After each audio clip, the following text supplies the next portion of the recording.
कधीच नाही चुकणार तुमचे फेवरेट टीव्ही शोज झी5 सोबत, तेही एकदम फ्री। वहिनीचं कोण?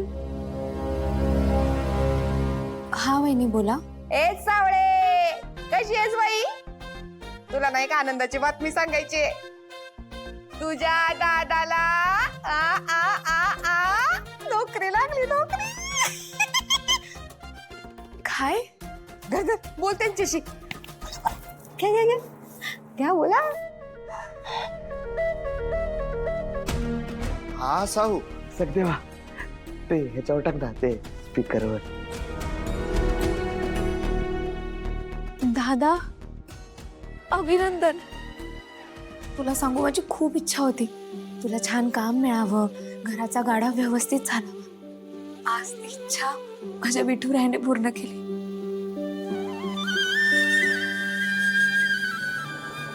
तुला माहितीये ना दादा, लहानपणापासून मी खूप टोमणे ऐकत आले।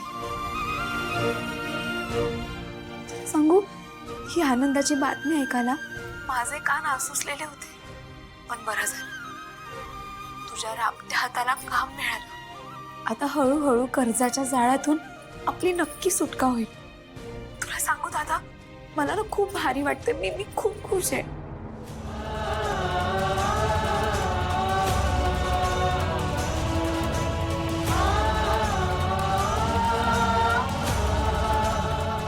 बरं चल, मी उद्या फोन करते। उद्या तुझ्या नोकरीचा पहिला दिवस आहे ना, मी फोन करेन तुला।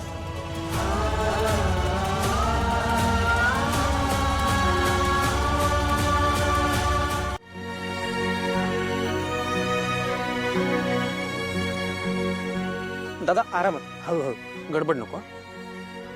असू दे, करू दे ना त्याला प्रयत्न। तो मेहेंदळ आहे, ही स्ट्रॉंग। हे बघा, त्यांना फोर्स करू नका कोणी, त्यांना त्यांच्या मनानं प्रयत्न करून दे। काय होत नाही डॉक्टर, सारा दादा शेर आहे, शेर। आता बघा, थोडा वेळ चालेल आणि नंतर पळायला जाईल। मी बोलू आता? डॉक्टर, काही टेन्शन नाही, व्यवस्थित आहे। थोडं दुखतंय पण ठीक आहे, मला वाटतं ते होऊन जाईल बरं। आई व्यवस्थित आहे। चला, माझंही समाधान झालं। आता दिलेली औषधं वेळेवर घ्या आणि सांगितलेले व्यायाम रेग्युलर करा। हे काढू? हे आजचे दिवस राहून देत। ठीक।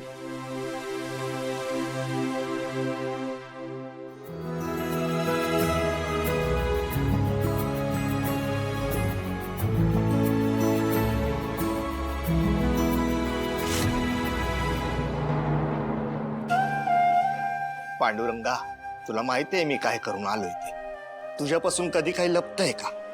तुला तर सगळंच दिसतं, पण परिस्थिती कशी होती हे माहित आहे ना व तुला? आणि त्या परिस्थितीत माझ्या हातून जे काही घडलं ना, त्याला मीच जबाबदार आहे। तो निर्णय माझा मीच घेतलाय। काय करणार? माझ्याकडे दुसरा काही मार्गच नव्हता। सगळीकडे हातपाय मारून बसलो, काम शोधलं पण काम मिळत नव्हतं। आणि किती दिवस बहिणीच्या जीवावर जगायचं? आता जे मला काम मिळालंय ना, हे प्रामाणिकपणे करणार। आता तूच माझा पाठीराखा आहे र विठ्ठला। पांडुरंग हरी, वासुदेव हरी। काय चाललंय सगळं? मॅडम, हा तो माणूस काम मागायला आला होता इथे, पण एक धड काम येत नाही याला, काहीच कामाचा माणूस नाही म्हणून हाकलून दिला। ठीक आहे, तुझा मी बघते। काम मागायला आलायस? वय, मला कामाची खूप गरज आहे बघा। ठीक आहे, तुला काम मी देईन। चालेल की? या।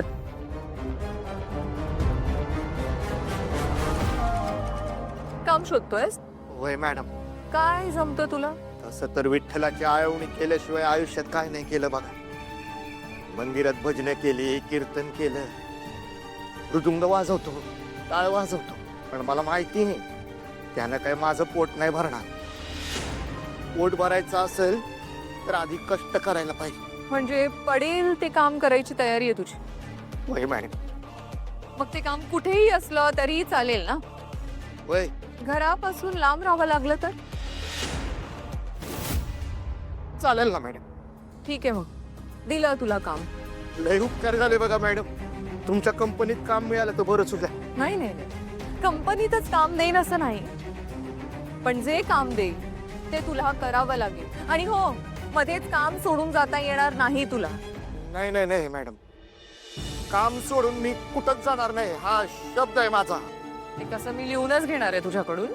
मॅडम, विठ्ठलाचे भक्त आहोत आम्ही. आमचा शब्द हीच आमची संपत्ती आहे. आम्हा घरी धन शब्दांची चरत नाही. आम्ही आमचा शब्द कधीच मोडत नाही बघा. ठीक आहे मग, आमच्या घरात एका नोकराची जागा रिकामी आहे. जमत असेल तर ये. नाही म्हणजे 18,000 रुपये पगार देईन तुला. तुझं खाणं पिणं निघेल, सेव्हिंग्स होतील, आणि महत्वाचं म्हणजे महिन्याची फिक्स इन्कम मिळेल तुला. No force. जमत असेल तरच जॉईन कर. जमल मला. लय उपकार झाले बघा मॅडम तुमचं. उद्यापासून ये कामाला. वहिनी, घरात नवीन नोकर येणार आहे हे नक्की झालंय का? बहुतेक ऐश्वर्या सांगत होती मला, आणि ती सांगते म्हणजे हा निर्णय आईनेच घेतला असावा. पण काय गरज आहे नोकराची? सावली, आता तुला सगळी परिस्थिती माहितीच आहे ना. तुम्हालाही माझी परिस्थिती माहिती आहे ना वहिनी. तसं ह्या घरात माझं येणं कुणालाच आवडलं नव्हतं. मला माहिती आहे सारंग सरांवर हे लग्न लादलं गेलंय. तुम्हाला सांगू, जर मी माझ्या घरी परत गेले ना तर माझ्या घरच्यांना ते नाही सहन होणार. म्हणून घर कामात मन रमवून घेत होते मी. सारंग सरांची सेवा करायला मिळते, त्यांची काळजी घ्यायला मिळते, याचा आनंद होता मला. त्या निमित्ताने का होईना त्यांच्या जवळ राहायला मिळत होतं. पण आता त्यांच्यासाठी कोणी सेवक येणार आहे म्हटल्यावर माझी या घरात काहीच जागा राहणार नाही. तसंही मला बायकोचा आणि सोन्याचा दर्जा मिळालेलाच नाहीये. काय करू मी वहिनी, तुम्हीच सांगा. सावली, मी लग्न करून जेव्हापासून या घरात आले ना तेव्हापासून एक कळलंय बघ. समोर येईल तो दिवस आपला, आणि तो जसा येईल तसा आपल्या पद्धतीने जगण्याचा प्रयत्न करायचा. सावली, हे बघ, आपण जगाला नाही बदलू शकत, पण स्वतःला तर नक्कीच बदलू शकतो ना. पण मग आपल्या हातात काहीच नसतं का? असतं ना. प्रामाणिकपणे वागणं, प्रेमाने वागणं, लोकांवर प्रेम करणं, आणि ते तर आपण करतोच. फक्त कधीतरी त्याचं फळ लवकर मिळतं, कधीतरी उशिरा मिळतं, एवढंच. माझ्या समोर जे वाढून ठेवलंय ते समोरून कोणीतरी काढून घेते असंच वाटतंय मला. ह्यालाच तर संसार म्हणतात ना सावली. एका बाईसाठी ना तिचा संसार म्हणजेच तिचं अस्तित्व असतं, आणि तिला जर तिचं अस्तित्व टिकवायचं असेल ना तर आधी तिला तिचा संसार टिकवावा लागेल. ही एक परीक्षा आहे बघ. आयुष्यभर मी परीक्षाच देत आले बाई, आणि या परीक्षेत तू नक्की पास होशील याची मला खात्री आहे.